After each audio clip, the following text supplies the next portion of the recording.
Et bonjour. Coucou les liens, comment ça va? Aujourd'hui, on est à la clim.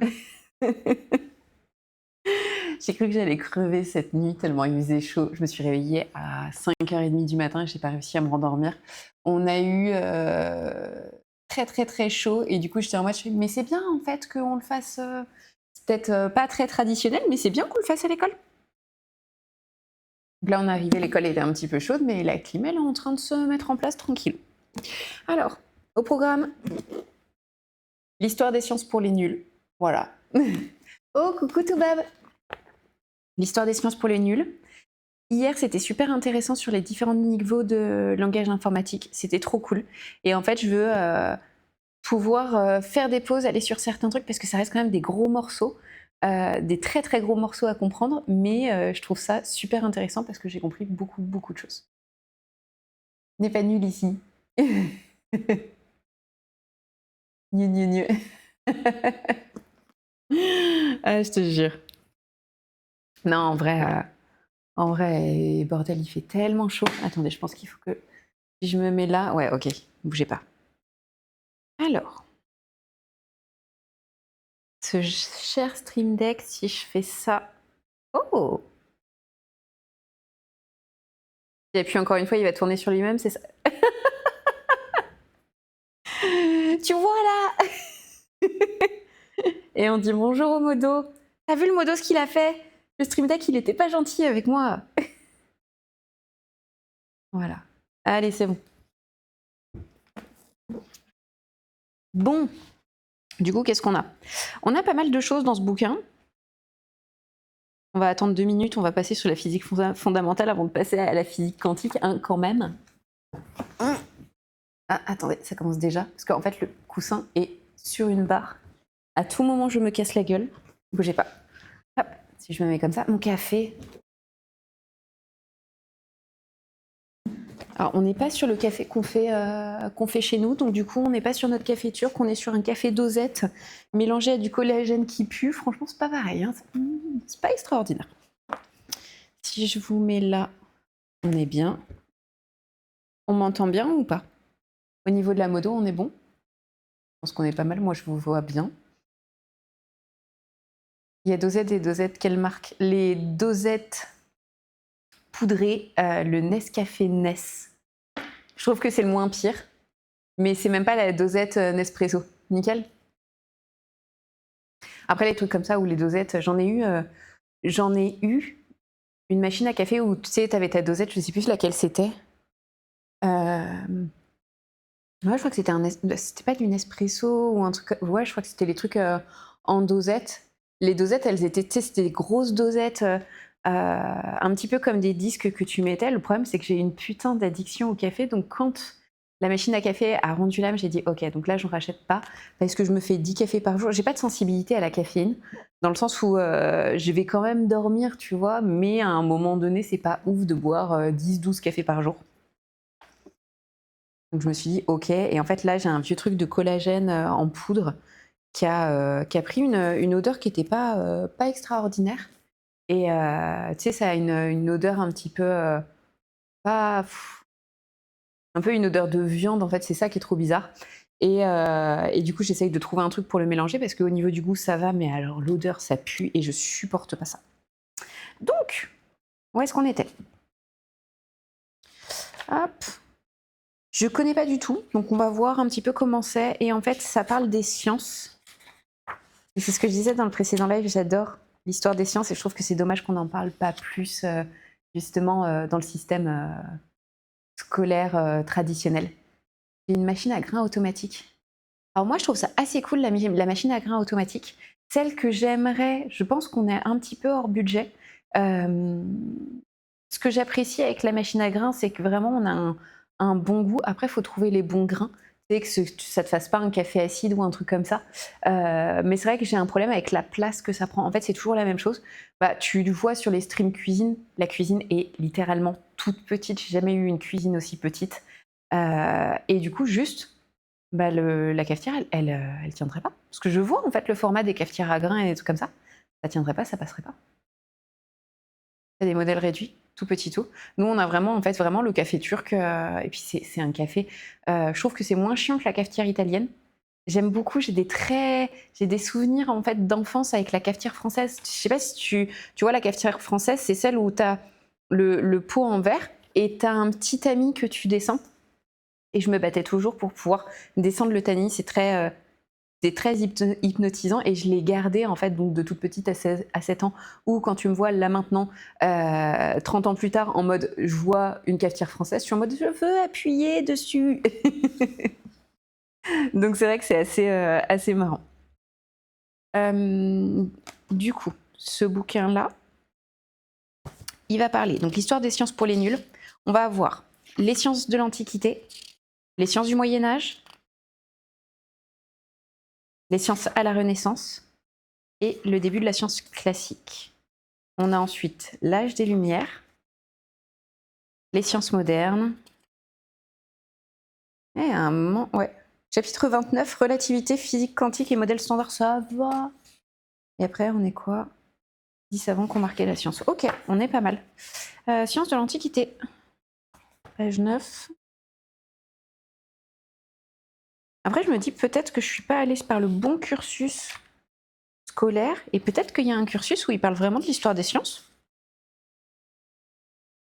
J'ai connu surtout la cafetière italienne. Un de mes frères a encore le café avec la cafetière italienne. Bah, comme moi, avec le café turc, je l'ai piqué à mon père. À un moment donné, il avait bossé. Alors, j'étais née, mais j'étais toute petitoune. Il a bossé en Arabie Saoudite pendant quelques mois. Et c'est comme ça qu'il avait fait le café turc. Et donc, du coup, il a gardé, il en avait racheté, alors petit à petit, parce que forcément, c'est. Mais je sais que je lui ai piqué justement l'espèce de petite casserole à bord très haut pour faire le café turc. J'ai des souvenirs de petite où il en buvait et il adorait ça. Et je lui ai piqué ça. Donc, ce truc que je lui ai piqué, ça a au moins 20 piges. Au moins.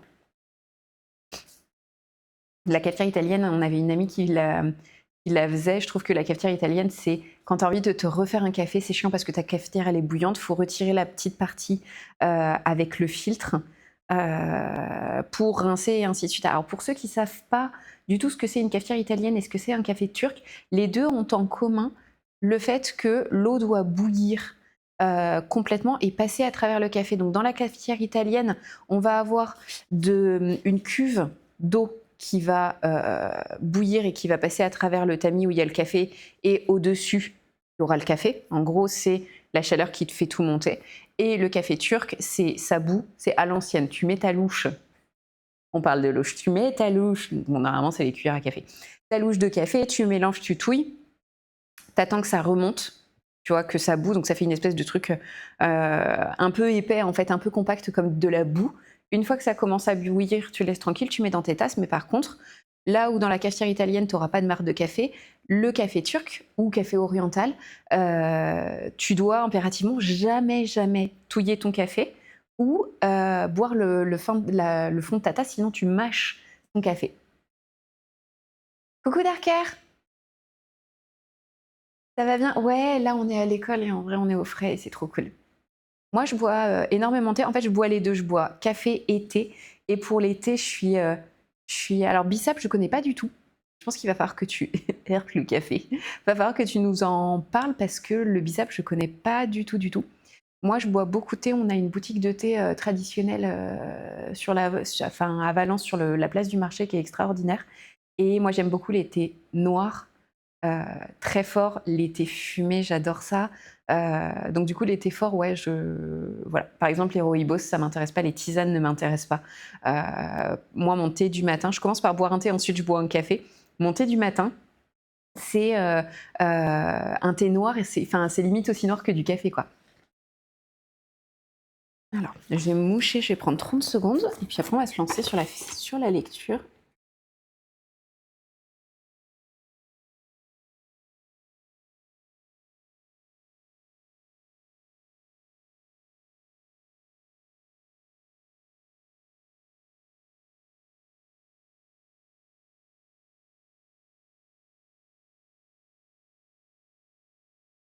Qu'est-ce que j'ai comme étude? J'ai un bac ES.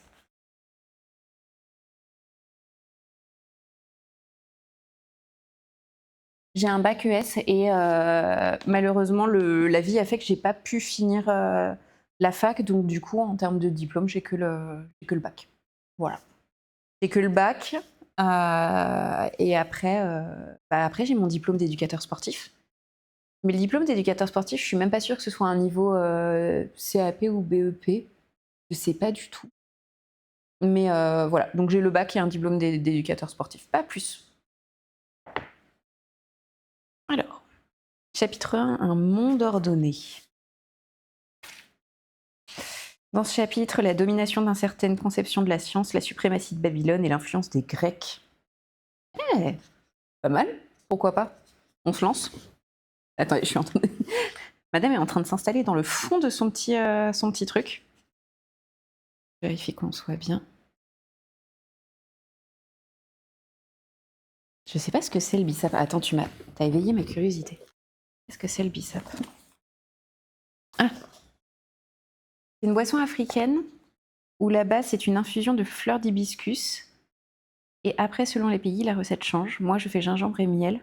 Et on a déjà fait goûter avec du jus d'orange aussi. Ça a l'air cool. Ça a l'air cool, ça, comme truc. Non, je connais pas du tout le bissap. Je connais pas du tout le bissap. La seule infusion que moi je fais, c'est une infusion chinoise, les jujubes, comme ils disent. Les jujubes, c'est les espèces de... Je crois que c'est des espèces de prunes chinoises. Et c'est hyper bon. Mais par contre, toutes les personnes à qui j'ai fait goûter, elles sont en mode genre, c'est quoi ta merde? C'est dégueulasse. En parlant de trucs dégueulasses, et si je buvais mon café? Ah, il y a toujours l'odeur dégueu, hein. Parce qu'au niveau du goût...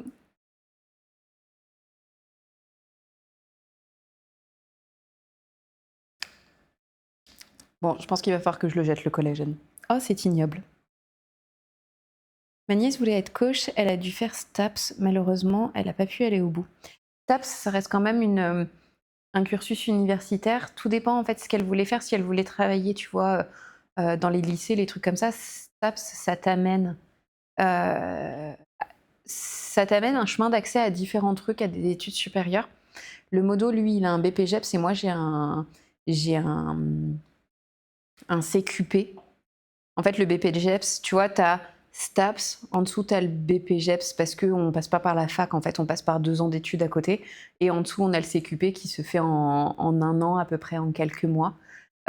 Si je dis pas de conneries, en fait, le CQP, ça ressemble, c'est juste que, par exemple, tu peux pas faire des coachings privés, des choses comme ça. Moi, j'en avais besoin, en fait, j'avais prévu le coup au cas où la loi se durcisse au moment où j'avais l'école, donc j'ai passé en fait mon diplôme, mais il n'y a pas d'obligation pour la pôle. Pour la pôle, il n'y a pas d'obligation d'avoir de diplôme. Je pense qu'elle voulait faire coach, genre pour les salles de sport. Dans ces cas-là, en fait, si STAPS, ça lui a pas plu ou qu'elle n'a pas pu aller où elle voulait, elle peut se réorienter sur un BPGEPS. Hein. C'est une possibilité. Et le BPGEPS, tu peux le faire toute ta vie. Hein. Tu peux faire un 360 dans ta vie. C'est pas comme la fac où, dans un sens, en fait, tu vas enchaîner lycée, fac et ainsi de suite. Allez, on va se lancer. Chapitre 1, un monde ordonné. Le bouquin, c'est l'histoire des sciences pour les nuls. Et toujours, comme on fait sur ce concept-là, s'il y a des choses en fait qu'on ne comprend pas, on va creuser, on va voir ce que ça donne. Et du coup, ça nous fait une petite pause dans la compréhension des ordinateurs. Les sciences dont nous allons parcourir l'histoire ne recouvrent pas toutes les conceptions du savoir, toutes les manières de raisonner et de connaître la nature telles qu'ils ont pu exister chez les peuples du monde au cours de l'histoire. Dans les temps modernes, une certaine manière de concevoir et de pratiquer les sciences domine largement. Elle s'est imposée dans l'Occident qu'il a exporté ou imposé dans les Amériques, l'Asie et l'Afrique. Les calendriers, la médecine, les formes mathématiques, les appareils de mesure, les grandeurs physiques, les classifications botaniques, etc. Nées en Occident sont adoptées aux 4 coins du monde. D'autres activités et pensées scientifiques coexistent parfois, mais la conception générale des sciences dont nous allons faire histoire aujourd'hui est celle de l'humanité. Ok, c'est une narration qui est un peu chelou. C'est une narration où quand tu lis un tiers de la phrase, tu sais pas où tu vas aller. Coucou Fortune Couchy. Oh Vince, comment ça va? Et bon vendredi à toi. Le temps file, c'est incroyable. J'en parlerai à l'occasion, même si elle a totalement switch d'orientation depuis... Oui. Mais au moins, si elle a envie de se renseigner, tu pourras. Hein. Tellement qu'on est mercredi. En fait, pour la blague, c'est qu'à un moment, j'étais en mode, je fais non, mais tu streames pas aujourd'hui, on est vendredi. On était mardi. Donc voilà. Mais ça va, quoi. Ça va, ça va. Déjà, mais de quelle semaine? Ça va bien. Ça va bien. J'ai fait ma petite PLS hier sur Expédition 33. Tout allait bien, j'ai lâché ma petite larme. On a fait un super apéro. Attendez, il faut vraiment que je boive ce café. Semaine pro, on a la pitchoun, on garde le chat. Donc semaine pro, vous allez être inondé du petit chaton. Un peu de concentration, on se culture ici. On va se culturer la tronche. On est, pour ceux dans le fond qui n'ont pas suivi, on est sur l'histoire des sciences dans l'Antiquité. Elle fout le bordel encore. Oh non, c'est vraiment dégueulasse. Alors, est-ce à dire qu'il n'y a ou qu'il n'y eut que cette forme-là à avoir examiné... Oh putain. Attendez, si j'arrive pas à les lire les phrases. Il y a des points-virgules partout. Ok. Ok, on va reprendre. Alors, attends. Semaine pro, cat sitting. Semaine suivante, nouveau chat fait son apparition. Ouais, cat sitting, elle est... Bah, c'est le... Si vous me suivez sur Insta, je vous mets le Discord, je vous mets Insta. Attends, connexion perdue. Pourquoi j'ai plus le Stream Deck? Voilà. Tac, je vous mets les deux. Même si je sais que là, quasiment tout le monde est dessus. À la salle de sport, où on est... je prends souvent des photos du chat. Et du coup, bah, en fait, son maître, il part en vacances, en fait, le gérant de la salle de sport, il part en vacances. Du coup, il nous a confié le petit chat, la petite pitchoun Artemis de son petit nom. J'ai reçu mes premiers poiscailles pour mon aquarium. Oh, t'as un aquarium! C'est un entretien, j'en ai eu. C'est un entretien monstrueux, mais c'est trop chou les aquariums. C'est un puissant fonds financier, mais c'est super bien. Mais ouais, semaine pro cat sitting, on la garde, je crois, à partir du dimanche ou lundi. Dimanche ou lundi, un truc comme ça. Donc non, en vrai, ça va être... Vous allez avoir la cam chaton quand elle sera en train de dormir. Et ce qu'on voulait faire, c'était tester, voir si la cam qu'on a normalement a un suivi entre guillemets intelligent et qu'on a retiré, mais elle peut suivre une cible mouvante. Donc il faudra qu'on fasse le test, en fait, savoir si elle est capable de suivre la pitchoun. J'ai pris quoi comme espèce? Un petit 300. On dirait moi quand je parle de mes tatouages. Non, mais je me suis fait un petit tatouage, hein. Le machin, il est gros comme Mac. Tout va bien. Allez. Je reprends.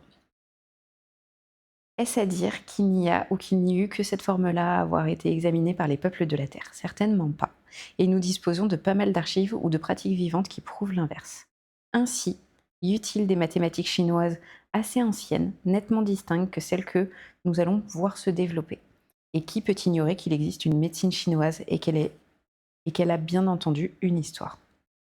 On ne peut non plus méconnaître les savoirs astronomiques des peuples d'Amérique précolombienne, ni leur mode de comptabilité. D'impressionnants domaines de connaissances en médecine, botanique, zoologie font partie de l'histoire africaine, etc. Pourtant, il n'en sera pas ici question, et cela pour une raison assez simple. Ces secteurs de l'histoire des sciences n'ont eu que peu d'influence, voire pas du tout, sur le développement des sciences telles qu'elles se présentent aujourd'hui à l'immense majorité de la population du globe. Et cette domination d'une certaine conception de la science, à la fois universelle et rationnelle, mais aussi expérimentale et observationnelle, mais toujours logique, et aussi appliquée et performante, ne date pas d'hier. J'aime pas du tout la narration de ce bouquin. J'aime pas la narration parce qu'il y a trop de superlatifs. Là, j'ai fait un saut. Je vous lis la quantité de superlatifs. À la fois universelle et rationnelle, aussi expérimentale et observationnelle, déductive et inductive, toujours logique et théorique et abstraite, mais appliquée et performante. À quel moment, en fait, quand moi je le lis, ou même vous, quand vous l'entendez, on est capable de se repérer au milieu de tous ces superlatifs? Des corridas à Inus Gold, pour ceux qui sont déjà arrivés, et t'attends des sciures de verre et des tétras fantômes noirs. Alors moi, les sciures, Les sciures, c'est des trucs énormes qu'il y a comment dire, dans les lacs qui bouffent les petits chiens. Ou qui, il y en avait eu un il y a pas très longtemps qui a chopé le pied d'un mec dans une base de loisirs qui l'a emmené jusqu'au fond. Les sciures, ça vend pas du rêve, mais je pense que ça doit pas être les trucs aussi gros. Ça doit être des petits machins tout comme ça. Un petit village du nom de Babylone. En fait, ce que j'aime bien dans ce qui a été dit juste avant, c'était que là, ce dont on parle par rapport à l'histoire, on est sur une histoire entre guillemets qui est occidentale, les sciences, le développement des mathématiques, ce genre de choses. C'est pas les seuls, mais c'est ceux qui dominent et c'est ceux qui ont pris l'ascendant sur les autres. J'aime bien, alors même si c'est un tout petit paragraphe, de dire c'est pas parce que les autres. En fait, on va pas aborder les autres pas parce qu'ils sont pas importants, mais juste qu'ils n'ont pas eu assez d'influence. Donc ça veut dire que dans un sens, ils ont perdu une espèce de guerre et ils sont tributaires d'un autre type d'évolution. Mais pour autant, c'est aussi rappeler que il n'y a pas que ça. Là, on le voit d'une certaine manière, mais dans un sens, en fait, il y en avait plein d'autres. C'est juste que ça n'a pas pris le pas. Et je trouve ça assez cool. J'adore les corridas, trop intéressant, et tout le temps fouiller le sol. Ah, pas forcément. Attends, tu dis pas forcément à quoi? Ah, c'est comme si je te dis que les corridas, c'est des poissons-chats. Ah, c'est les tout petits tout? Attends, moi j'avais un aquarium où en fait j'avais des espèces de mini poissons-chats qui étaient un peu rayés, qui étaient un peu beige-orange et noir. Attends, on va regarder. Pardon, Corridora.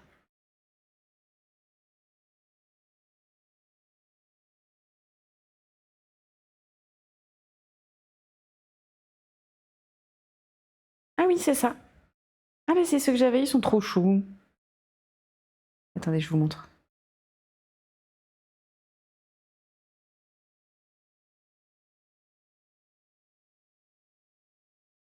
Des bébés-nous. Ils sont minuscules jusqu'à 5 cm. Ouais, c'est ça. C'est ça. Ok. Un petit village du nom de Babylone. Les problèmes posés par ce qu'on appelle la civilisation assyrienne ou babylonienne sont complexes. Entre le 4e millénaire avant Jésus-Christ et le début du 1er millénaire, de nombreux peuples contribuèrent à l'invention de l'écriture, à la mise au point de vastes connaissances médicales, astronomiques et mathématiques. Vers 1800 avant Jésus-Christ, un petit village du nom de Babylone assoit sa suprématie sur les autres cités. Autour de Babylone se constitue un immense État centralisé, s'étendant de l'Anatolie au nord jusqu'au golfe Persique au sud et de la Syrie à l'ouest jusqu'à l'Élam à l'est. Nous disposons d'un grand nombre d'archives assyriennes et babyloniennes, surtout depuis la découverte au milieu du XIXe siècle à Nivi des restes d'une splendide bibliothèque. Des centaines de textes sont constitués de tables de calcul, de longues listes de problèmes qui sont bien autre chose que des successions d'exemples variés. Il est difficile de ne pas y reconnaître un état d'esprit algébrique hautement développé. Et il est permis d'y voir ce que, plus tard, les mathématiciens nommeront des équations du premier et second degré. La sommation des séries géométriques est elle aussi attestée et d'autres documents font un grand usage de ce qui s'appellera la relation de Pythagore. Oh, merci pour le follow. Adetezaro. Merci beaucoup pour le follow. C'est ce qu'on disait la dernière fois sur l'histoire justement où on était sur l'histoire de l'électricité, ce genre de choses. C'est pas parce que le peuple est ancien et que le savoir est perdu qu'ils étaient cons. Au contraire, ça n'a rien à voir.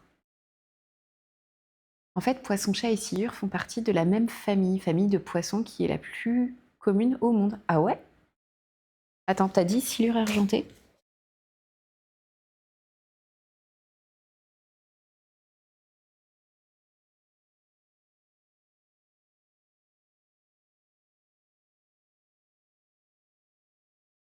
Ok, ils sont bien plus beaux que ceux qu'on croise dans les bases de loisirs. Regardez. C'est chou! Ah, silure de verre, pardon. De verre, de verre, de verre. Et le argenté, il est trop beau, hein.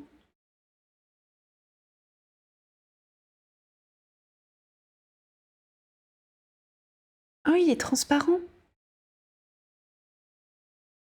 Un poisson transparent. C'est génial.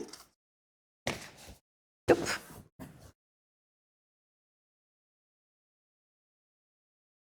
J'en étais où?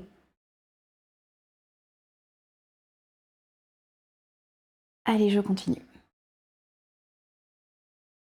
Dans la bibliothèque, on a trouvé une table extrêmement précise des phases de la Lune et on sait que la qualité des observations astrales et stellaires des Babyloniens fut remarquable.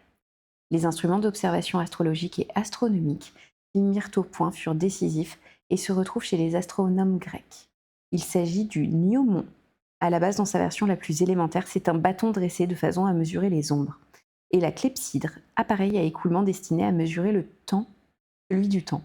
Et du polos, vaste demi-sphère dont la concavité est orientée vers le ciel pour recevoir avec exactitude l'image des positions des étoiles. Les catalogues d'étoiles et des situations planétaires réalisés à Babylone ou dans l'Empire furent nombreux, bien connus, diffusés, et leur précision est légendaire. La médecine, elle aussi, est un domaine où les connaissances étaient grandes à Babylone. On dispose de descriptions et de procédures médicales qui ne consistent pas seulement en des invocations magiques, mais aussi en des diagnostics et en des prescriptions thérapeutiques. À côté de la médecine, la pratique de harospice, la divination par observation des entrailles d'animaux, est l'occasion de rassembler des connaissances anatomiques techniques comportant parfois des caractéristiques fonctionnelles. Les Grecs ont connu tout ou partie de ces savoirs babyloniens et l'histoire des sciences d'origine grecque trouve dans ces terres-là certaines de ses racines. Toutefois, comme le note un historien des sciences babyloniennes, malheureusement pour nous, les Babyloniens n'ont laissé aucune introduction explicite à leur propre conception pour ordonner et classifier le monde. La pensée réflexive, consciente d'elle-même, ne faisait pas partie de leur culture écrite. En astronomie notamment, la quantité de leurs mesures ne laissait pas apparaître de terme général d'explication de la machine du monde. Cela ne prouve pas qu'un tel système n'existait pas, il se trouve simplement que nous n'en avons pas trace. On voit leurs arêtes, ce serait drôle, des humains comme ça, t'imagines? Écoute, moi j'ai un teint de normande, il y a des fois je suis tellement translucible, on voit toutes mes veines. Rigole. En certaines situations, on n'est pas loin. Hein.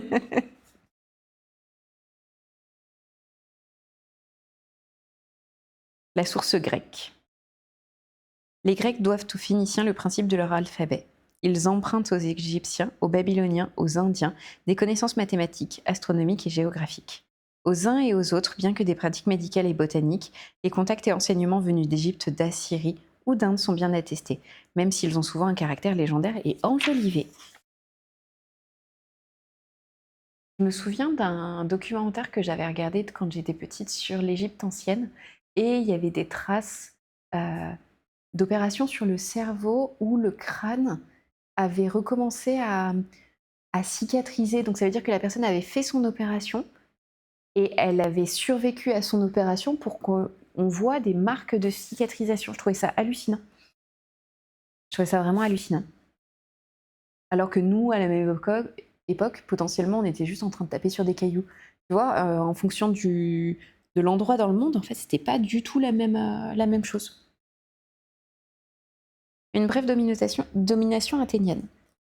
C'est pourtant chez les Grecs que nous allons chercher la source des sciences telles que notre civilisation les perçoit et les pratique. Il y a à cela deux bonnes raisons. La première est que notre documentation historique sur la culture grecque est immense, bien qu'une grande proportion des textes et archives soient perdus. La seconde est que les principales caractéristiques de la réflexion et de l'activité scientifique, qui sont les nôtres, ont été élaborées au cours de l'Antiquité grecque. Ce sont elles qui, pour l'essentiel, ont nourri le Moyen-Âge arabe, byzantin, latin et donc directement ou indirectement les époques modernes en Europe puis en Amérique. On se souviendra d'abord que l'Antiquité grecque couvre un espace et un temps extrêmement étendus. Une bonne partie du bassin méditerranéen, des rives orientales de la mer Égée jusqu'au sud de la péninsule italienne, du VIe siècle avant Jésus-Christ jusqu'au IVe siècle après Jésus-Christ, avec l'école d'Alexandrie. Attends, VIe siècle avant jusqu'à IVe siècle après. Oui, ça fait 1000 ans quand même. Ça fait 1000 ans. Ces vastes dimensions spatiales et temporelles ne doivent pas dissimuler l'existence du noyau nettement plus réduit de cette aventure intellectuelle. Sur les bords de la mer Égée, il s'étend le Cnide à Athènes en passant par Myène.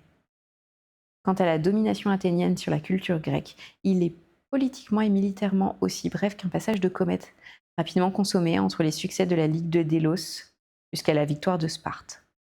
C'est sur un fond éphémère de fragilité, d'instabilité et d'affrontement qu'est construit de façon foudroyante et inattendue un empire invisible et unique dont la grandeur perdure jusqu'à nous, un bâtiment sans autre exemple dans l'histoire. Cette belle évocation des sciences grecques par le philosophe Michel Serres donne la mesure de l'événement fondateur que nous parcourons dans la première partie de ce livre. Allez. 2 périodes grecques, Athènes et Alexandrie. La première période, parfois nommée période Hellène, a pour centre Athènes et dure environ 3 siècles. Elle débute au commencement du VIe siècle. À cette époque, les diverses cités grecques, traditionnelles en compétition et en lutte, se fédèrent en une puissante union qui reconnaît Athènes pour centre. Cette première période se poursuit jusqu'à la fin du IVe siècle avant Jésus-Christ. Je n'arrive plus à lire les chiffres romains. J'y arrive plus. J'y arrive plus, ça veut plus. Chier. Ok. Cette première période se poursuit jusqu'à la fin du IVe siècle avant Jésus-Christ. Cela nous conduit donc de l'époque de Thalès jusqu'à celle des premières disciplines d'Aristote, comme Théophraste. On y croisera Pythagore, Empédocle, Héraclite, Leucippe, Démocrite. Non mais c'est bien, mais on me donne des difficultés dans les prononciations, franchement. Ok. La seconde période est plus longue, puisqu'elle commence à la fin du IVe siècle avant Jésus-Christ et prend fin sous le règne de Romulus en 476. Les conditions et dominations politiques changent au cours de ces 8 siècles. Il y a celle des diadoques égyptiens, puis l'extension de Rome. Il est très remarquable que ces énormes soubresauts n'aient pas empêché la ville d'Alexandrie de demeurer, du début à la fin, un foyer de science et de philosophie qui allait brillamment éclairer les siècles suivants. Ok, donc là on a une liste de noms. Un cas mérite quelques mots, en particulier celui d'Aristote. Dans une histoire générale des sciences, son nom revient sans cesse. Il est cité, admiré, copié, interprété, critiqué sans relâche tout au long de l'histoire. Encore de nos jours, il inspire certains savants. On pense ici à René Thom, grand mathématicien français du XXe siècle, qui s'en réclame. L'ampleur de l'œuvre du philosophe grec fournit une première explication. Il a tout traité, la métaphysique, la logique, la physique, l'astronomie, la botanique, la zoologie, l'anatomie et la médecine. En plusieurs de ces domaines, il fait figure de père fondateur. Il se trouve aussi que la grande majorité de ses traités a été sauvegardée, ce qui lui donne un immense avantage sur d'autres, dont les enseignements sont perdus. En outre, les civilisations arabes, latines, médiévales consacrent des trésors d'intelligence et de subtilité à réaliser ce qui pouvait être l'union de la philosophie et de leur religion d'origine biblique. Platon, sans doute, marque tout autant l'histoire de la philosophie, mais à part ses doctrines mathématiques et dans une moindre mesure astronomique, la science platonicienne est moins développée, moins explicite que celle d'Aristote. Ok. Là, on est sur un chapitre sur les mathématiques. Je ne suis pas sûre d'avoir envie d'aller dessus. On est sur quoi? L'harmonie musicale, les ombres des pyramides. Et je sais pas. Je sais pas du tout. Qu'est-ce qui vous tente alors?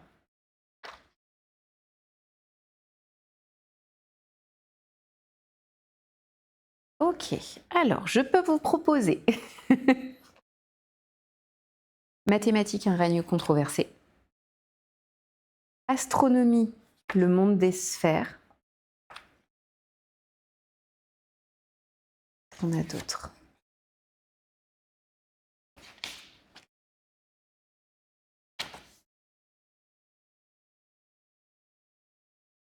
Et après on va sur le Moyen-Âge. Les sciences du vivant, la naissance, la vie et la mort. Ou physique et cosmologie, les 4 éléments et le 5e.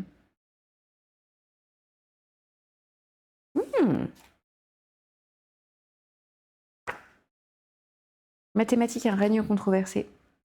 Astronomie, le monde des sphères. Physique et cosmologie, les 4 éléments et le 5e. Et le chapitre 5, évidemment, je l'ai perdu. Bougez pas. Tac, tac, tac. Les sciences du vivant, la naissance, la vie et la mort. Une préférence dans le chat ou on me laisse choisir?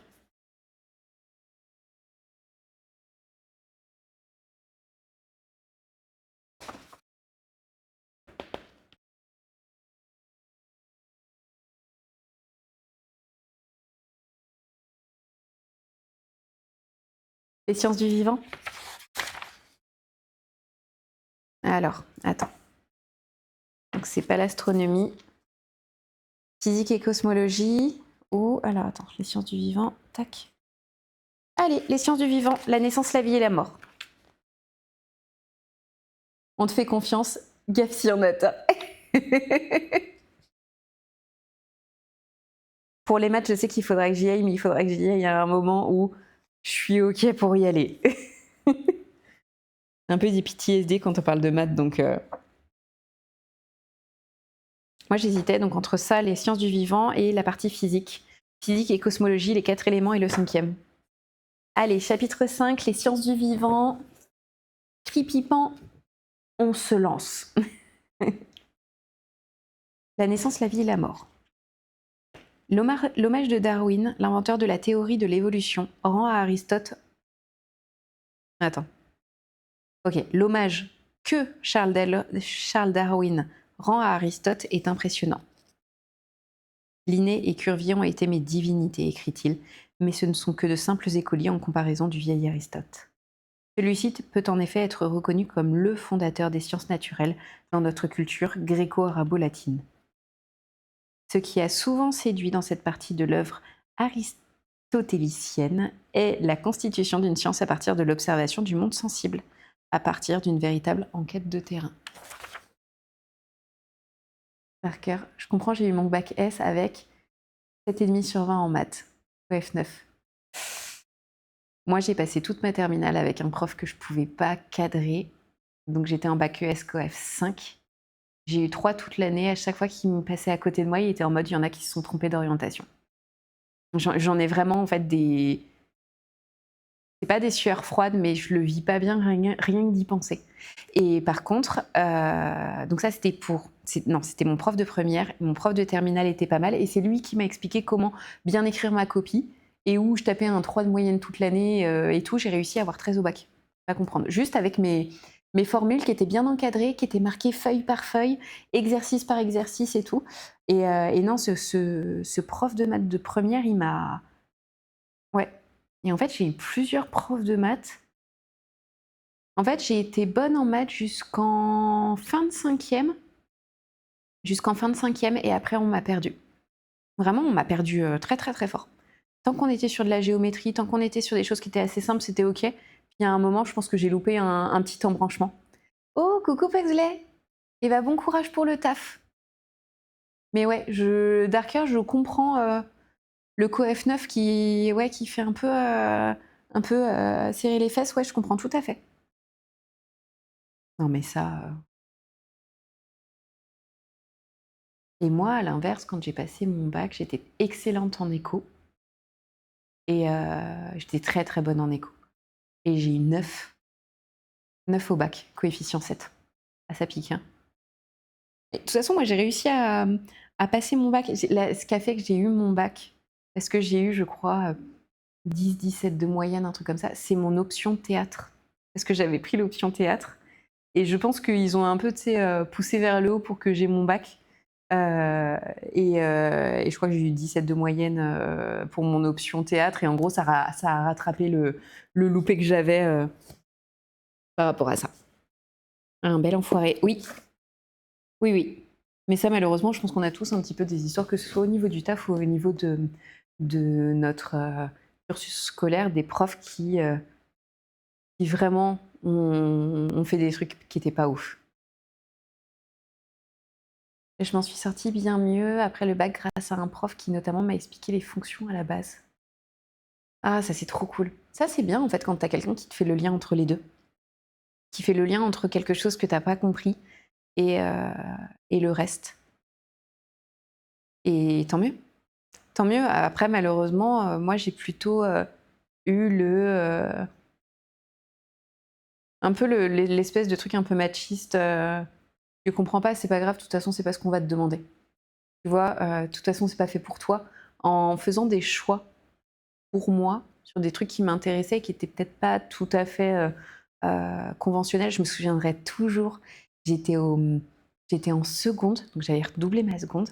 Et je suis allée voir une conseillère d'orientation. Et dans ce lycée-là, la conseillère d'orientation, on la voyait en 2 temps. Une première pour faire un petit peu, se renseigner, répondre à des questions et en deuxième temps, avec un de nos parents. Et je me souviens, j'étais allée avec mon père et j'avais répondu à toutes les questions, les choses qui m'intéressaient. À ce moment-là, c'était vraiment la photographie qui me plaisait. Et elle avait été capable de dire, et c'était la photographie, heu, tu vois, de l'aspect visuel, l'aspect graphique. Et elle avait dit: «Elle aime la photo? Elle va devenir journaliste». J'étais en mode, je fais: «Quel est le lien entre les 2?» Et tu as envie de dire, tu m'aurais emmenée vers peut-être une école d'art ou quelque chose dans l'audiovisuel, ça aurait été vachement plus pertinent de dire: «Elle aime faire de la photo? Allez, vas-y, on va la faire écrire». Mais d'où? D'où? Il y a tellement de profs qui sont pas parfaits, qui sont pas faits pour enseigner, ouais, ça malheureusement. Mais j'ai l'impression que tant que tu es pas confronté à une salle de classe, tu peux pas vraiment savoir si ça te plaît ou pas, quoi.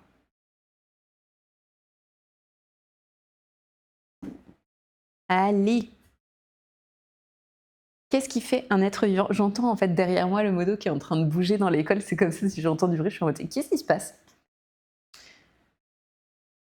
Alors, OK.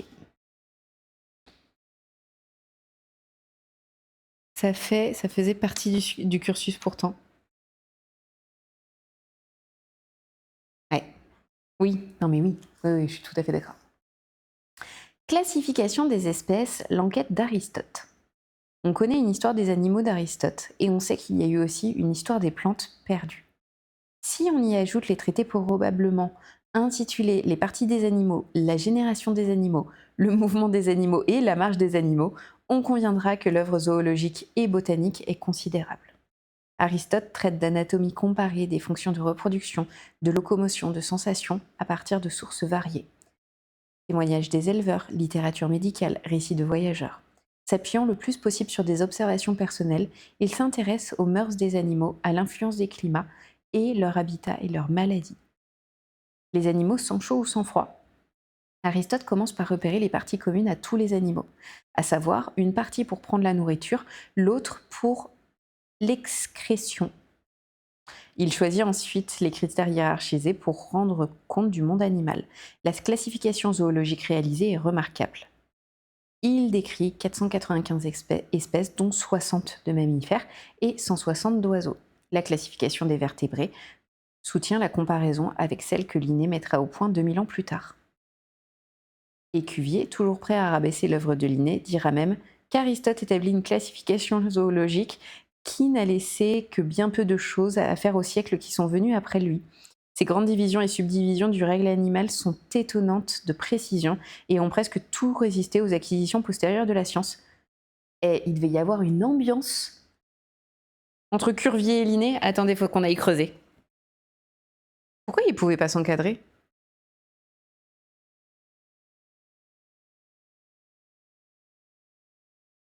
En fait, t'en as un qui bosse après Aristote, apparemment qui rajoute des choses, et t'as l'autre qui dit ouais, pas tant en fait. C'est un peu cavalier quand même. Tiens, le savais-tu? Il semblerait que les champignons sont en fait un peu plus proches de l'animal que de la plante. Sérieux? Non, je savais pas.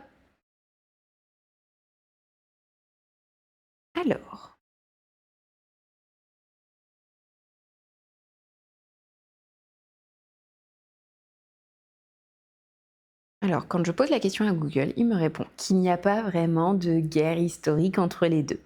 En revanche, j'adore ça parce que j'ai l'impression en fait de raconter un potin.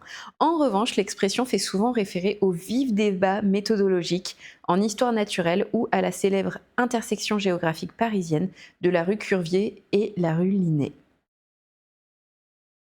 Ok, alors attends. Linné, 1707-1778 et Cuvier, 1769-1832. Ils se sont même pas croisés. Ils se sont même pas croisés. Quel intérêt? Il y en a un qui est mort quand l'autre il avait 9 ans. Cuvier a dépassé et parfois corrigé certains classements artificiels de Linné grâce à l'analyse anatomique profonde des organes, mais il s'inscrivait dans la même vision Fixite de la permanence des grands plans d'organisation du vivant. Ouais. Du coup, champignons. Parce que champignons, je savais pas. Attends.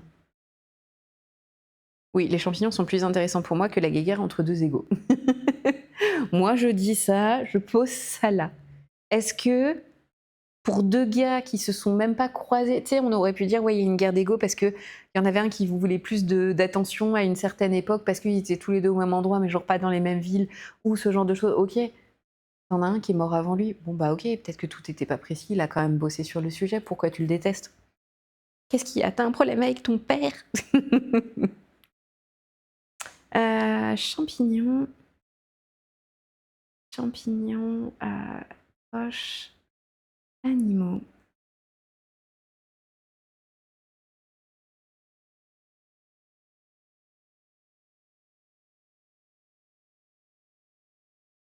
Les champignons croprophiles. Non. Sur le plan de l'évolution et de la génétique, les champignons sont beaucoup plus proches des animaux et que des plantes. Ils forment un règne distinct, mais ils partagent un ancêtre commun avec les métazoaires, donc c'est-à-dire les animaux, dont ils ont divergé il y a un peu plus d'1 milliard d'années. Il y a des ressemblances biologiques avec les animaux. La chitine, c'est leur paroi cellulaire qui contient de la chitine, la même matière rigide qui compose l'exosquelette des insectes et des crustacés. Ok, contrairement aux plantes qui ont de la cellulose. Ah ouais? Donc ça veut dire que la paroi, en fait, ok. Ce qui est sûr, c'est que la barrière entre les mondes végétal et animal n'est pas si claire que ça. Oui, bah dans un sens, si on est sur un ancêtre commun, alors on va pas du tout rentrer dans la partie euh, religieuse de ça. Là, on est vraiment sur l'histoire des sciences. Mais oui, complètement. Le stockage d'énergie, il stocke l'énergie sous forme de glycogène, comme les animaux, et non sous forme d'amidon, comme les végétaux. Oh waouh!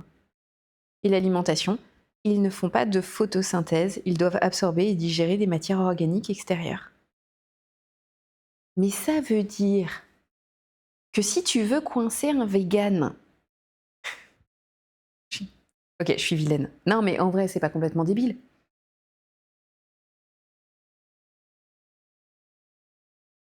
Parce que dans l'absolu, en fait, oui, c'est hyper... Alors, ok, ça se déplace pas, mais dans un sens... Tu vois, à la base, peut-être que le corail, on pensait que c'était une pierre avant de se rendre compte que c'était un animal. Enfin, ce jeu... J'ai déjà pensé à ça. Non, mais oui. Non, mais moi, t'attires pas les foudres des véganes. Non, je m'attire pas les foudres des véganes. Moi, je mets en avant certaines contradictions qui vont à l'encontre de ma logique. Je suis très respectueuse, tu vois, je suis très respectueuse des spiritualités, notamment celles que je comprends pas, enfin, il n'y a pas de souci. J'ai toujours des problèmes, en fait, avec l'aspect... je vais t'expliquer pourquoi t'as tort. Que malheureusement, certains véganes ont. Ils sont pas tous comme ça, on est d'accord. Mais il y en a certains qui vont avoir une espèce de revendication avec une injonction de j'ai raison, tu as tort. Et c'est là où moi je deviens agressif parce que j'ai le droit d'avoir mon point de vue et si tu me demandes de respecter ton point de vue, bah le minimum c'est de respecter le mien. Et c'est pas en me hurlant dessus, en disant que je suis horrible, que ça va me faire changer d'avis. Ouais, des fois il y a un petit peu aussi un manque d'intelligence sociale dans la gestion des débats. Et pourtant je suis pas la plus douce. Et du coup, quand tu mets en avant en fait certaines problématiques, certaines choses qui ne sont pas logiques, oui, tu t'attires les foudres, mais dans un sens, c'est la vérité. Qu'est-ce que tu es? Qu'est-ce que tu fais par rapport aux champignons? Est-ce que tu considères que... Qu'est-ce que tu fais aussi sur ta consommation? Parce qu'il y a des choses sur lesquelles il faut faire attention. Enfin, Ouais, voilà. Non, mais voilà. Moi, il y a des trucs, des fois, c'est... je pose des questions. Je pose des questions et voilà. Mais c'est vrai que, oui, potentiellement, je peux m'attirer les foudres. Je suis navrée pour les véganes du chat.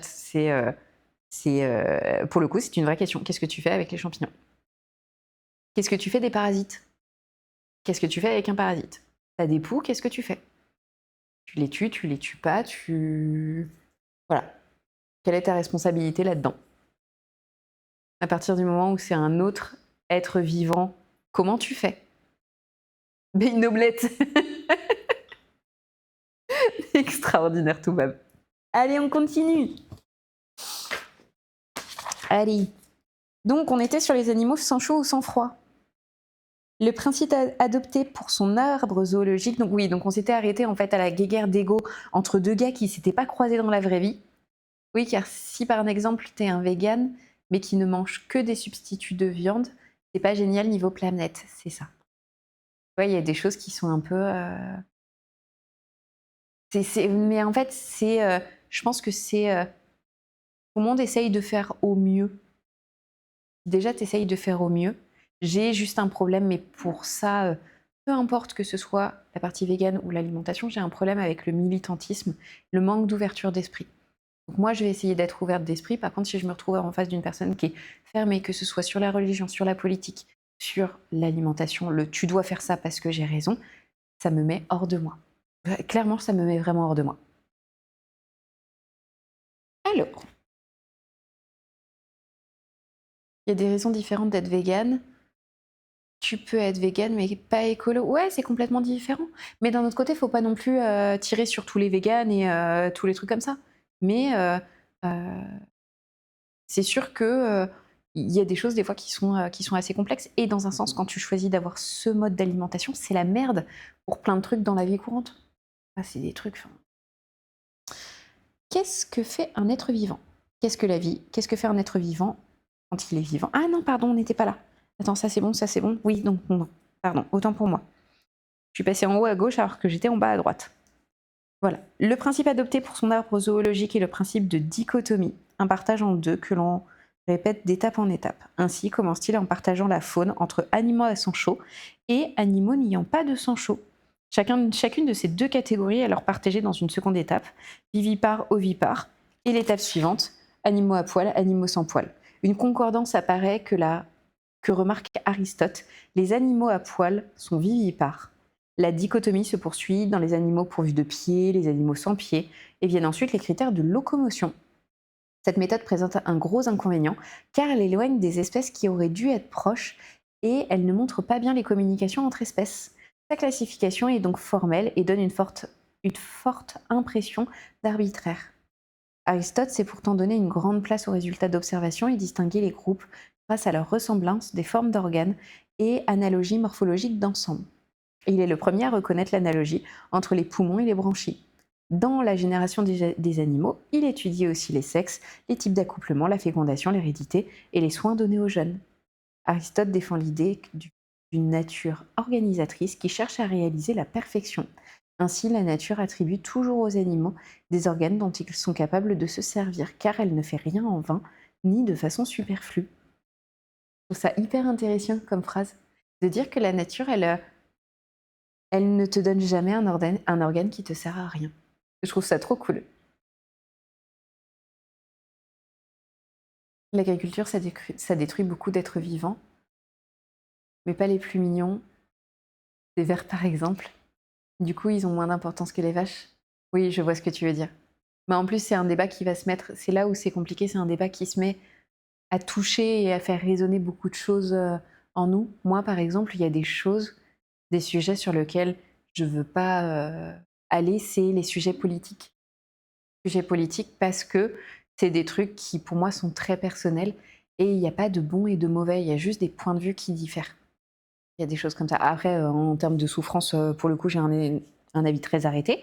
Mais voilà. Et en fait, là, on arrive vraiment dans un truc où on va avoir, dans un sens, un certain militantisme et dans un sens, un certain avis et choix politique à faire.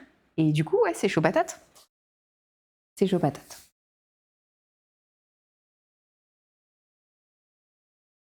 À la base, on était en train de parler des champignons. La meuf qui est en mode, mais où va ce chat? On libère le chat. Ok. Qu'est-ce qu'on a? Donc ça, on a lu. Ça, c'est une parenthèse qui n'est pas... Le grand herbier de Discoride. Les médecins militaires ont fourni de solides régiments de savants Souvent voyageurs, observateurs, parfois confrontés à des situations nouvelles, ils furent de bons pourvoyeurs de faits nouveaux, et parfois même de théories nouvelles. Discoride d'Anazarbe est ainsi réuni pardon. Discoride d'Anazarbe, excusez-moi pour le nom, j'ai eu du mal à le lire. Prix de chat. On laisse le chat tranquille. A ainsi réuni un splendide herbier qui fut très en vogue jusqu'à la fin de la Renaissance. Plus de 600 plantes sont dessinées, décrites et classées. C'est davantage que ne fit Théophraste, le successeur d'Aristote. Le classement est sans grande surprise ni grande fertilité, organisé selon des critères pharmacologiques et utilitaires, mais la précision de l'enquête fait de son herbier un outil qui fut en général jugé supérieur à celui de Pline l'Ancien. L'échelle des êtres. Une autre controverse, celle de la continuité des êtres dans la nature, fournit à Aristote l'occasion d'une nette prise de position au terme d'une argumentation efficace de telle façon qu'il s'impose comme un des principaux inventeurs de la théorie de la chaîne continue des êtres. Y a-t-il dans la nature une succession nettement différenciée entre les êtres ou, à l'inverse, une continuité qui rend très indécises les frontières entre les règnes, les genres et les espèces? Telle est l'alternative. Aristote souligne dans Histoire des animaux l'imprécision des possibles distinctions entre espèces, ou encore comment savoir si le corail est un minéral, végétal ou animal. Vieille question renouvelée périodiquement par la découverte d'êtres problématiques comme l'anémone de mer ou le polype d'eau douce. De l'huître à la baleine s'intercale une infinité d'êtres variés en forme, en organisation et en taille. Pour Aristote, la nature passe petit à petit des êtres inanimés à être doués de vie, si bien que cette continuité empêche d'apercevoir la frontière qui les sépare et qu'on ne sait auquel des deux groupes appartient la forme intermédiaire. Et dans un sens, notre champignon, ce serait la forme intermédiaire. Champignon et corail, ce serait un petit peu la petite pente entre le végétal et l'animal.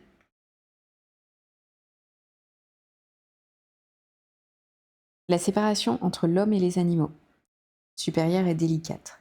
L'homme est un animal théorique, enseigne Aristote, ce qui veut dire qu'il est un animal doté, comme lui, de sens qui lui permettent de faire de multiples expériences et d'en tirer des leçons pour vivre dans la nature.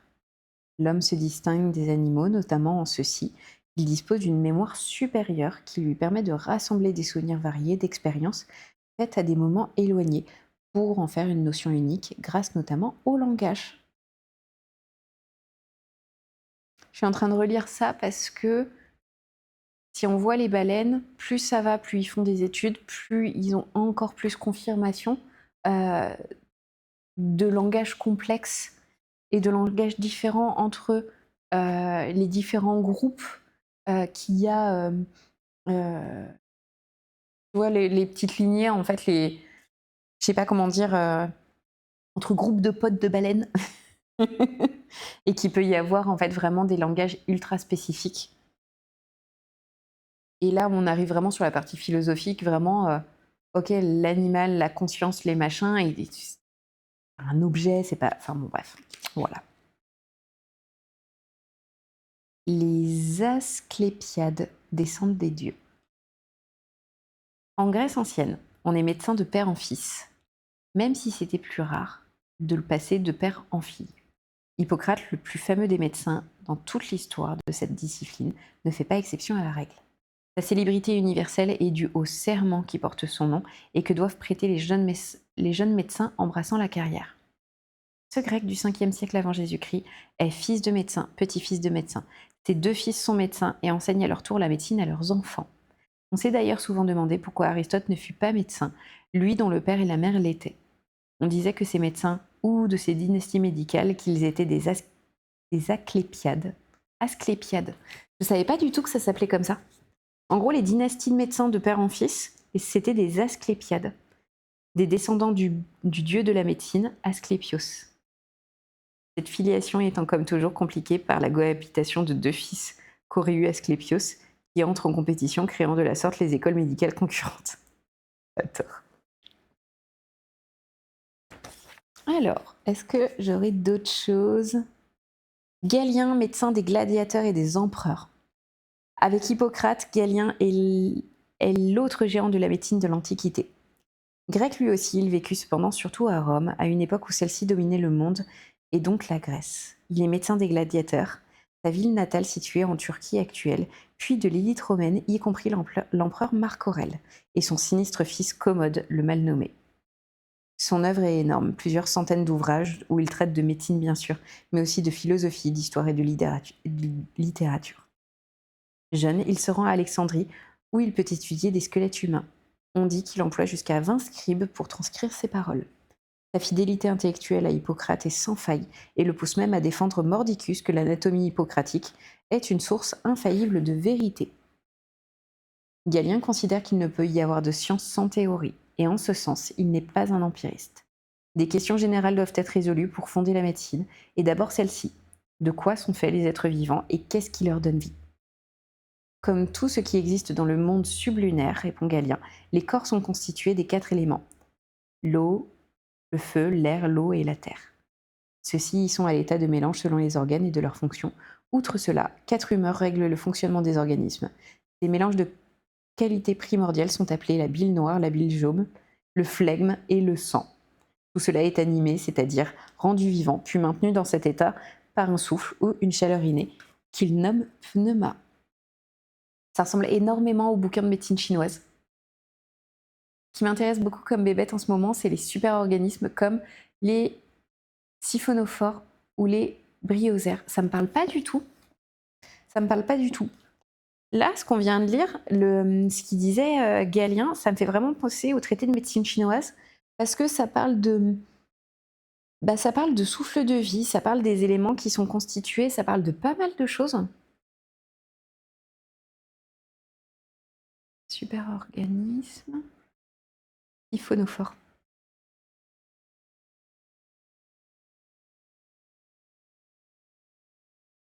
Déjà, il faudra un mois de On se couchera moins con, il y aura plein de mots en plus. Le jour où tu vas jouer au Scrabble avec mamie, c'est bon, nickel. Super-organisme marin gélatineux de l'embranchement des cnidaires. C'est le cousin des méduses. Tac. À quoi ça ressemble ?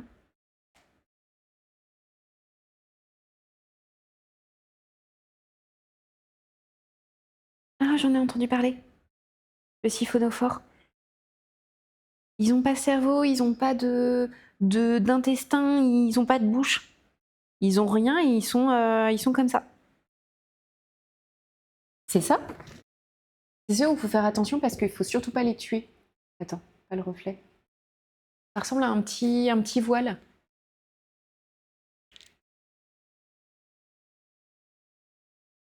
Et oui, dans un sens, ça ressemble à une méduse. Ça, je crois que j'en ai déjà croisé.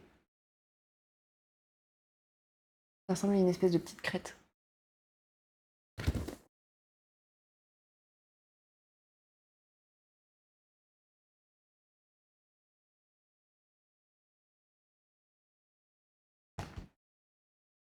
Ah, attendez. Je crois qu'on est sur la mauvaise... Je viens de voir ça. Ah non, mais... Modo, tu m'entends ou pas ?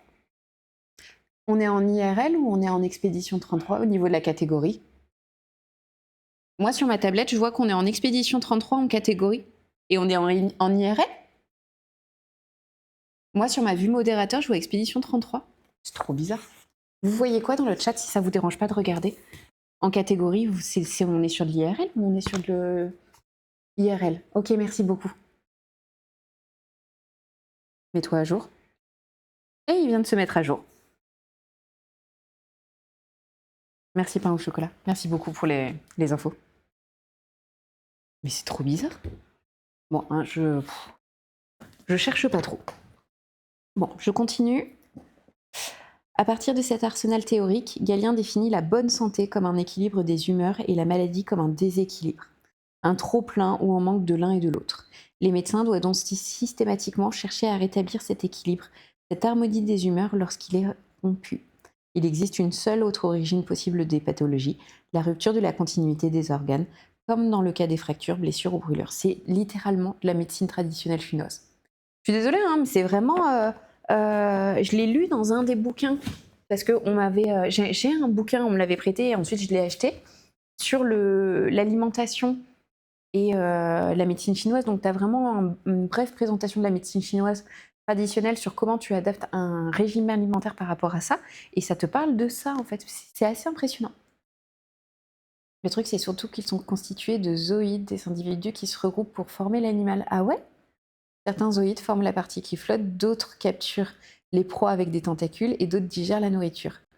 C'est génial! Ça, c'est un truc, je pense on pourrait faire carrément un live dessus pour essayer de se renseigner parce que c'est hyper intéressant. Moi, je trouve ça hyper intéressant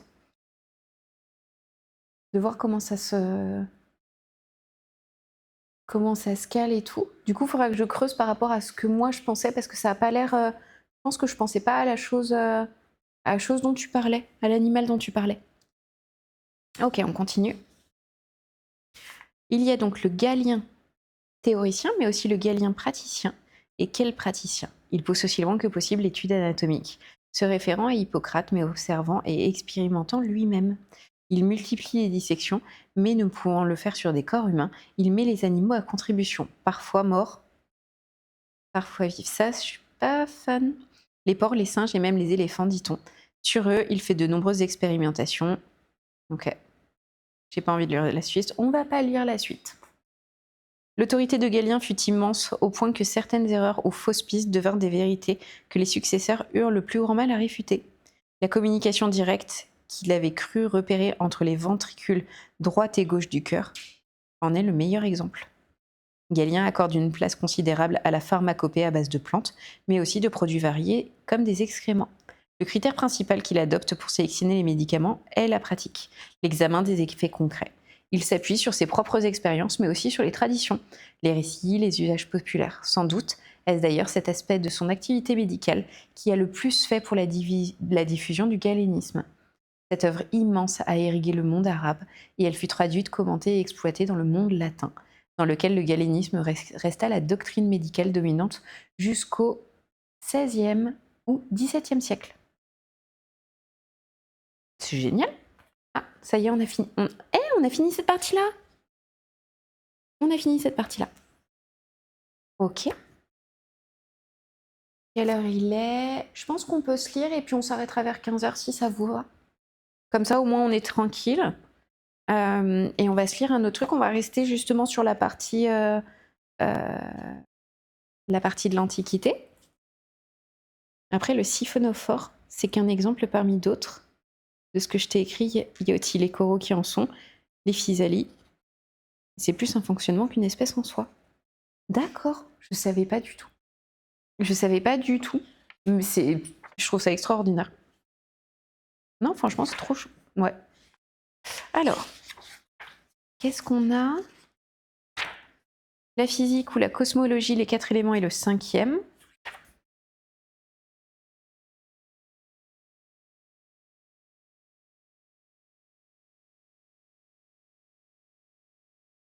Aristote invente la physique, science de ce qui change. Et Archimède et Eureka. Ça vous va? Je pense qu'en 10 minutes, on l'aura lu, tranquille, et on s'arrêtera là, et on se laissera. Et si Vince joue, parce qu'on n'est pas vraiment vendredi, je vous envoie en raid chez lui. Ok. Aristote invente la physique, science de ce qui change.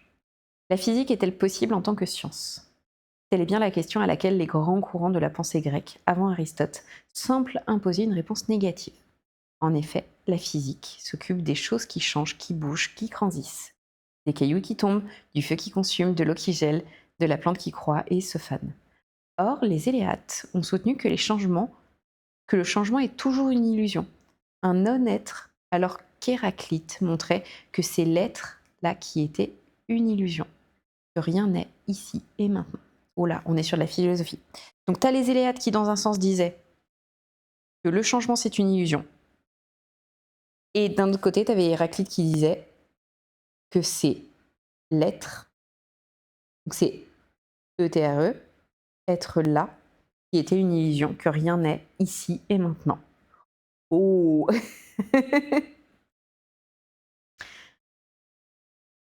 Ah, ça va être chaud patate, hein.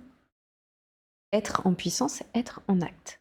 Les deux côtés, la voie semble être sans issue. Aristote ne contourne pas l'obstacle et admet que la physique doit bel et bien naître la science de ce qui change. Alors, comment échapper à l'alternative du tout changement? Ok, non, là ça va. J'aime pas la manière dont c'est expliqué, je vais le lire. Vous avez 4 heures. Ouais, c'est ça. Mais c'est vraiment ça en plus. Les phrases sont complexes à lire, elles sont pas simples, c'est des phrases à rallonge. C'est des phrases à rallonge et c'est des phrases avec soit trop d'adjectifs, soit il y a trop de notions qui sont représentées en une phrase. C'est comme s'il avait fallu essayer de tout rentrer, genre t'as du budget pour 400 pages, tu n'y en auras pas une de plus. Ok. Un sculpteur taille un bloc de marbre, il change. Le bloc de marbre est un simple et grossier bloc de marbre, mais il est déjà une statue d'Aphrodite.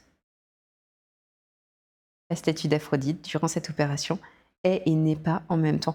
Eh, on n'est pas sur le chat de Schrödinger, là, sur la physique quantique? Quand elle sera terminée, elle sera en acte. Le changement qui s'opère ne condamne pas la statue au nom même. Une graine est semée. Ok, on va mettre ça de côté. Ah ouais, mais là, on est sur de la philosophie. Trop de philosophie là-dedans. Trop de philosophie, dans un sens, en fait, ce serait... Ça va être un live complet, ça. Je pense sur un paragraphe, je peux faire 45 minutes. On va choisir quelque chose de plus rapide. Et puis on repartira là-dessus, sur un live complet. Archimède Eureka. Beaucoup d'historiens voient en Archimède le plus grand savant de l'Antiquité. Il ne fait pas de doute qu'il sera sur une des marches du podium si un classement de ce type existait. Il intervient en mathématiques, en astronomie, en optique, en mécanique, et une bonne partie de ses œuvres nous est parvenue, circonstance qui contribue évidemment à une grande renommée. L'optique et l'astronomie, chacun le sait dans la Grèce classique, s'arrangent fort bien avec la géométrie et la théorie des proportions. Leurs objets, rayons de lumière ou astres, ont quelque chose d'idéal et parfait qui explique cette proximité. Il n'en va pas de même avec les objets ordinaires autour de nous. C'est une thèse forte d'Aristote. L'œuvre d'Archimède est une matière de démenti opposée à cette idée de l'inadéquation des mathématiques et de la physique. Il va montrer que la mécanique permet des applications rigoureuses et performantes des mathématiques au monde matériel. Et là, on a une citation « Donnez-moi un levier, je soulèverai le monde ». Le principe du « donnez-moi un levier, je soulèverai le monde » est celui de l'équilibre de la balance, énonce que deux poids, grand M et petit m, équilibrent une balance autour d'un point fixe A. Lorsque les distances grand L et petit l qui les séparent sont inversement proportionnelles au poids, à ce moment-là, on peut déplacer l'un et l'autre. Ouais? Non, ouais? Ouais, carrément. Le principe des corps immergés. Eureka! Nous avons tous en tête l'anecdote plaisante du savant se précipitant hors de son bas en criant victoire. Elle doit être fausse, mais l'invention du principe ne l'est pas. Le traité sur les corps flottants constitue l'acte de naissance de l'hydrostatique. Et dès le début, conduit loin cette discipline. Archimède pose deux principes qu'il donne pour expérimentaux, ce qui peut laisser perplexe. Selon le premier, la pression dans un fluide est déterminée par le poids de la colonne verticale au-dessus de la surface pressée. Le second dit que la force de la pression s'exerce perpendiculairement vers le centre de gravité. Telle est l'origine de la célèbre proposition « tout corps plongé dans l'eau est poussé vers le haut avec une force égale au poids du fluide déplacé ». Oui. Donc, si je reprends ce qui a été dit, Archimède, il pose deux principes. Il y en a un qui dit la pression dans la fluide est déterminée par le poids de la colonne vertébrale au-dessus de la surface pressée. Donc, la pression, c'est le poids de ce qu'il y a au-dessus. Et le deuxième dit que la force de pression s'exerce perpendiculairement au centre de gravité. Tout corps plongé dans l'eau est poussé vers le haut avec une force égale au poids du fluide déplacé. Oh, ouais, oui, carrément. Ouais, ça, je suis d'accord. Non, ouais, je suis d'accord. Les miroirs pour brûler les navires de guerre. Et on est sur le dernier paragraphe et on s'arrêtera là aujourd'hui. Et on est bien sur le timing, c'est parfait. Aristote a-t-il ou non incendié des vaisseaux de guerre romains lors du siège de la ville? Presque certainement non. Des étudiants du très sérieux Massachusetts, donc du MIT américain, ont reproduit l'expérience en 2005 avec des miroirs de bronze et un navire situé à plus de 20 mètres. Point d'incendie, encore le navire ne bougeait-il pas. Cependant, avec des miroirs plus modernes, ils parvinrent à mettre le feu à un navire très sec et immobile. L'intérêt scientifique principal de cela est dans la maîtrise de la loi d'optique géométrique qu'exploite et que connaît Archimède. Si on envoie des rayons lumineux parallèles sur un miroir parabolique, la surface en question les détourne de telle sorte qu'ils convergent tous en un point appelé foyer, où il doit effectivement faire chaud. Donc ça veut dire que si on est sur un miroir qui est arrondi, et ben à ce moment-là, tous les faisceaux vont être assemblés en un point. Ok. Non, c'était cool. C'était cool. Et ben pas de souci. Je pense que je vais essayer de chercher une autre source pour l'histoire des sciences. Parce que je trouve que la narration, elle accroche un petit peu. C'est pas très fluide à lire. C'est pas très facile. Donc on va voir si je trouve autre chose pour tout ce qui est... on va avoir tout ce qui est le Moyen-Âge, on va avoir la Renaissance et ce genre de choses sur la partie l'histoire des sciences. Pour avoir quelque chose qui soit un petit peu plus ludique, un petit peu plus cool à lire. Je sais pas ce que vous en pensez, mais c'était cool en tout cas. On a appris pas mal de choses, mais de toute façon, toujours sur ces lives-là, on apprend toujours plein de petites notions, donc moi j'aime bien. Moi, je vous dirais que ce soir, à mon avis, il y aura un live d'Expédition 33 encore. On est sur la fin du jeu. Et on est mercredi. Et dans ces cas-là, demain, même heure, à l'heure du café, pour apprendre plein de trucs. Et on sera sur... je pense qu'on sera ici aussi sur... on se couchera moins con. N'hésitez pas à follow la chaîne si ça vous a plu. Et on se dit à très très vite. Attendez, je vais voir qui. Est-ce que Vince, il est en live ou pas?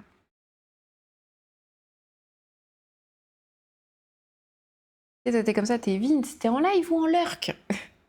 Allez, il est en live. Je vous envoie chez lui. Il est sur quel jeu? Ah, je crois qu'il est en train de terminer Voyageur Infnera. Allez, on va faire ça. Et bonne journée à tous. Attendez, bougez pas que je vous envoie chez lui. Merci pour tous les follow de la journée. Et je vous envoie en raid. Hop. Allez, Vince.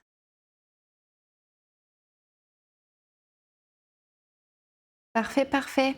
Allez, je vous fais des bisous et je vous dis à demain ou à ce soir pour Expédition 33. À plus tard. On a le raid dans 9 secondes. 7 secondes. Allez, parfait. Plein de bisous.